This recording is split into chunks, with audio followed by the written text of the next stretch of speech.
Hello ladies and gentlemen, this is Splinter47 here, and I'm here to review the 1999 release film in which later came the 2006 director's cut version of Payback, the director's cut. I have not seen the original cut of the movie, nor did I bother to do a whole lot of research to compare the two, but for the sake of this video I will use Wikipedia to tell you the differences between the director's cut and the theatrical version. Now let's start off here. Payback stars Mel Gibson as the character named only as Porter. When we see the start of the film, we see Porter walking the streets looking like shit, and as we get to know his character a little bit more based on his actions more than words, it's very hard to really like him. And this is just around the time where Mel Gibson was the lovable dude in films, just a year after the 1998 release, of Lethal Weapon 4.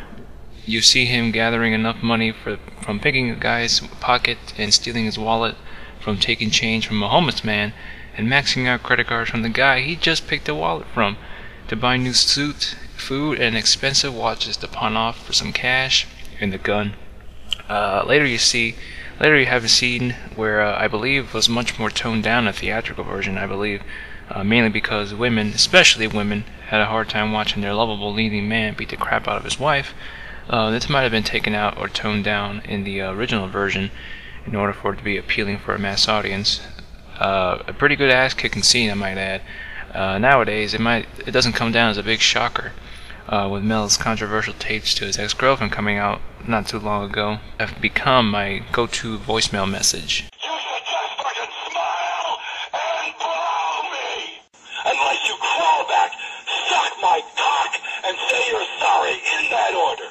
And accusations from his ex-girlfriend, I believe, I don't know if they were married, but in 2010, involving domestic violence, it doesn't come off as a big shocker to see Mel beat the crap out of a woman on the screen.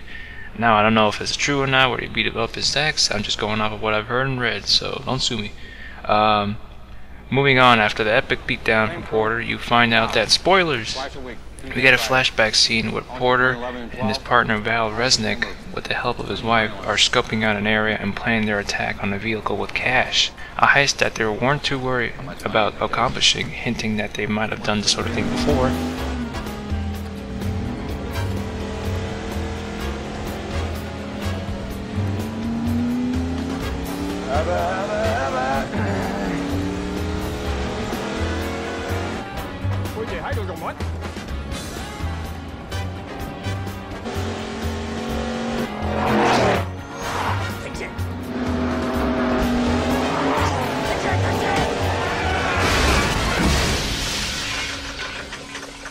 After they get the money, Porter and Val obtain $140,000 and split it. Val doesn't seem too happy with that, commenting that he needs exactly $130,000 to repay a debt that he owes to some people, which we later find out was a mob. I have to say that this was a really good scene. Mel's performance to convey that Val doesn't seem too appreciative with the equal split of $70,000. He's gonna pull something, so I better watch out.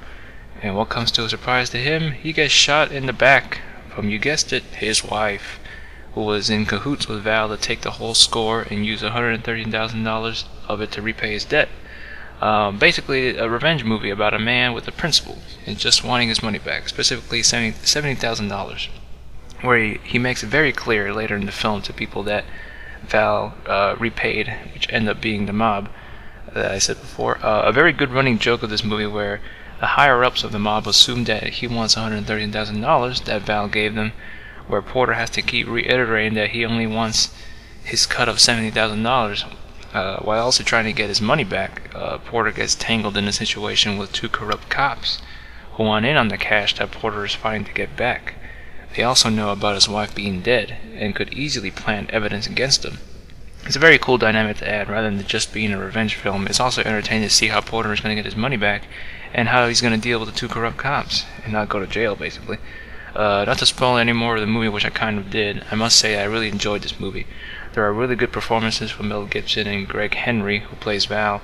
There are also some pretty funny moments in the film. You signed your own death warrant for $130,000. What is it? The principal or something? Stop it, I'm getting misty. And tell him it's 70, will you? Mel Gibson. What do you mean it's only 70? Only 70,000? Hell, my suits are worth more than that. Also some real badass action scenes. Oh no! They're coming for me. sorry about that. I must say, if you haven't seen Payback, the director's cut, I recommend you purchase it on Amazon for as low as $4.99. I might check out the original version to see how different it is, but from what I've gathered, the original version is a bit more noirish, which I like.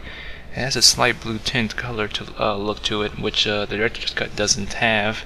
According to Wikipedia, the director's cut has a largely similar foundation, but explores the betrayal of Porter through flashbacks and most significantly removes the character of Bronson from the screen. Instead, a female voice on the telephone replaces Christopherson. Porter does not kidnap Bronson's son, nor is he in turn kidnapped. The simplified storyline ends with Porter collecting his money at an arranged drop in a train station. So that's at the end right there. That's how I kind of spoiled it there. But anyway, I can see people having a different opinion of this movie. If you've seen the original version, you might hate it or even like it more. There might be things that you liked in the director's version than the original, or vice versa. This is just merely an unbiased opinion of this movie that I'm reviewing. So, as I said, I might check out the original version soon and might review it to kind of coincide with this review. Overall, I have to give this movie a 4 out of 5 stars. If you happen to stumble upon this at a store for $5, I recommend buying it. You won't be disappointed.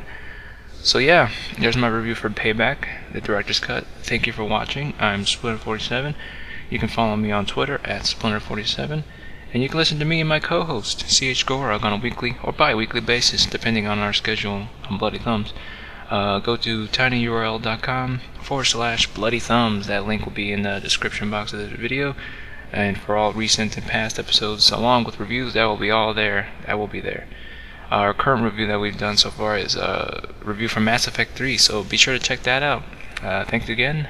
I'm Splinter47, signing off.